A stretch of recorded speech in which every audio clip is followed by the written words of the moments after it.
सर्व जमलेल्या मंडळींना धन्यवाद आल्याबद्दल. आज शिवाजी महाराज जयंती. तर मराठ्यांचा इतिहास किंवा मराठ्यांचा सुवर्ण काळ सुरू झाला तो शिवाजी महाराज. तर म्हणतात शिवाजी महाराज यांना आपण सर्वात मोठा राजा म्हणतो. जर त्याच्याबद्दल कोणी प्रश्न केला की का, तर त्याचं उत्तर म्हणून एका लेखकाने छान लिहिलं होतं. जर तुम्हाला पाहायचं आहे शिवाजी महाराज किती मोठे होते तर हे सांगा शिवाजी महाराज किती लहान. हाऊ स्मॉल वॉज शिवाजी असं एक आर्टिकल आहे. तर जेव्हा आपल्याला शिवाजी महाराजांपेक्षा कोणी मोठा राजा सापडत नाही तेव्हा शिवाजी महाराज किती मोठे होते हे माहीत पडते.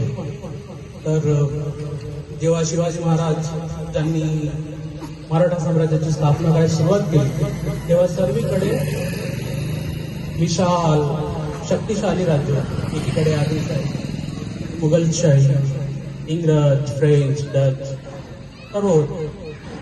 विजयनगरासारखं मोठं साम्राज्य मोगली धक्क्यांनी पूर्णतः नष्ट झालं.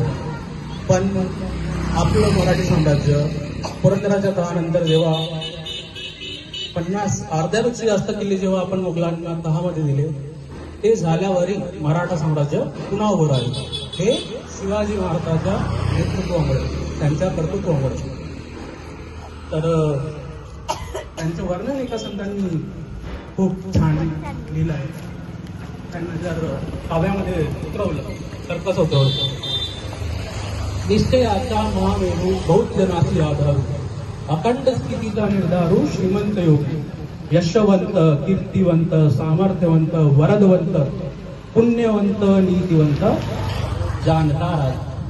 म्हणजे लोकांना समजणारा राजा, जनतेचा राजा, जाणता राजा, ज्यांना जनसामान्याबद्दल माहिती आहे आणि त्यांच्या उद्धारासाठी जो कार्य.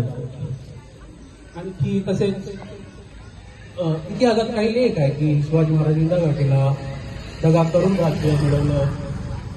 तर त्याच्यावर शिवाजी महाराजांनी एकच आवाहन केलं होतं की मी शत्रूसोबत शत्रूसारखा वागलो, मी शत्रूसोबत शत्रूसारखा वागलो.